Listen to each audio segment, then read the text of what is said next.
Yan guys, andito po tayo ngayon sa farm. Dahil lumaki po ako sa farm. Yan. Sa Barangay San Jorge.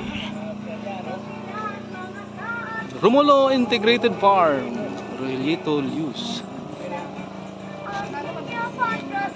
Rice. Oh, knockdown.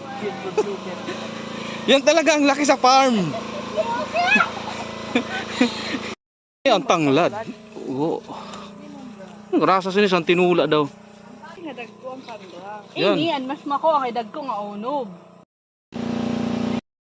Di malimbin ho.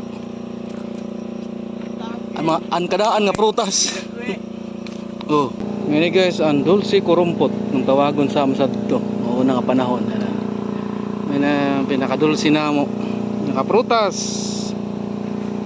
Yan. May hinog, may hinog.